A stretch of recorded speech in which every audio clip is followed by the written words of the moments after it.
This is Plumbing 101, where we talk about sinks. And among the issues that eventually you'll need to deal with is you'll start to get a drip, drip, drip out of the spout.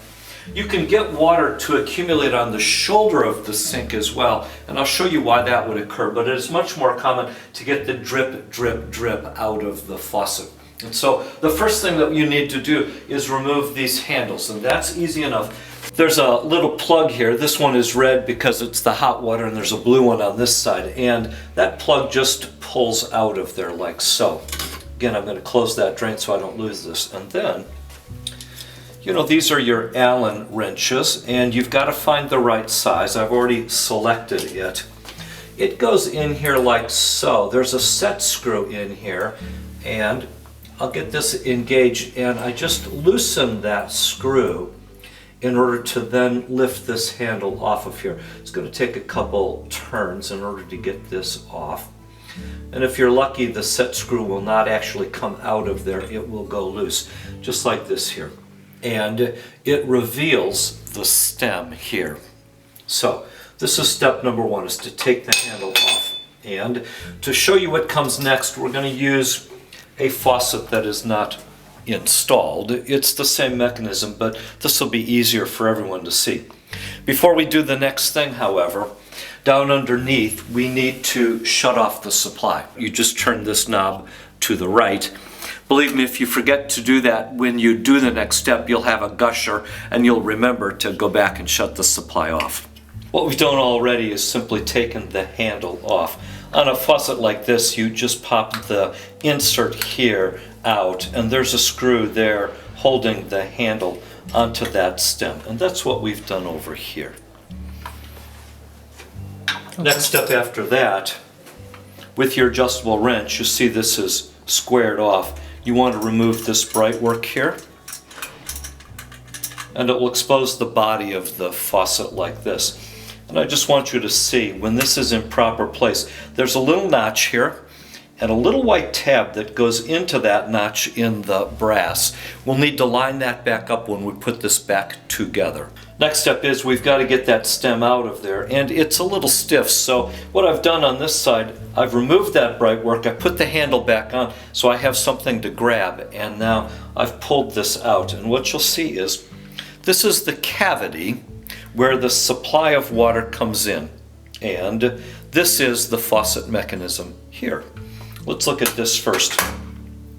There's a black O-ring here that goes around this, and as you turn the water on and off, that O-ring will wear out, and when it does, water will escape up past the side of this. That's when water will accumulate on the shoulder of a sink. That doesn't happen nearly as often as the drip drip.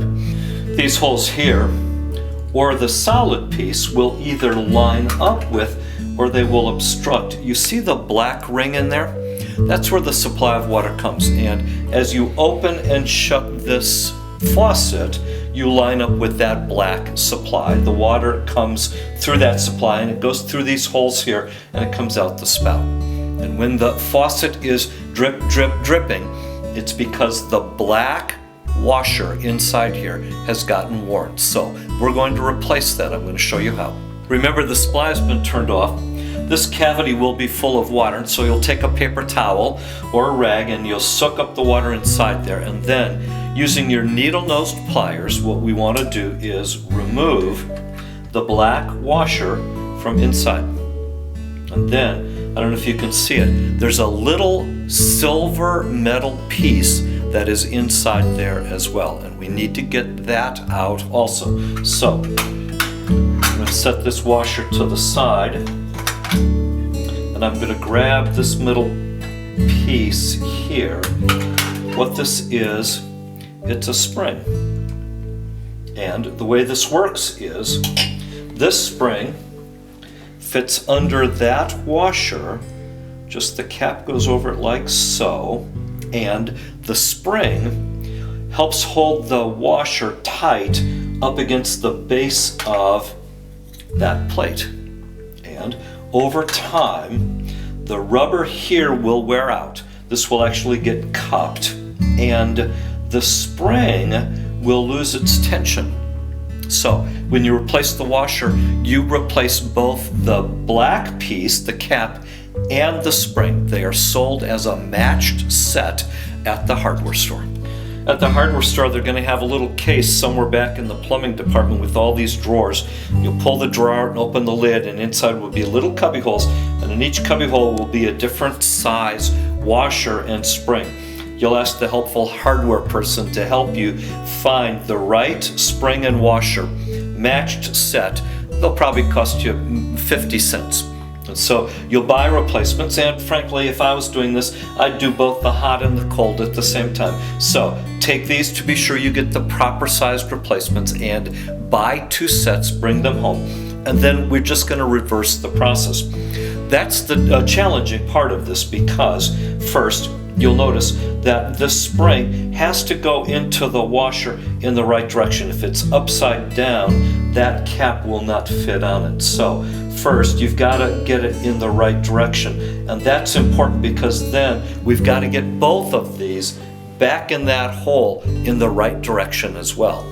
You want to be sure to get these in the right direction, and that grease will make these sticky. So you want to hold it with your needle nose, and then the trick is simply to angle it in there, get it close to where it belongs.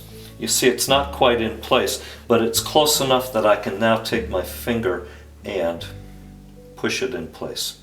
As long as everything is properly aligned. And don't be surprised if it takes you 2 or 3 tries before you get it, especially because I can move the faucet around here. It's loose, but in your case, it'll be attached to the sink. But there it is, properly in place. The next step with this properly in place is to simply restore the stem.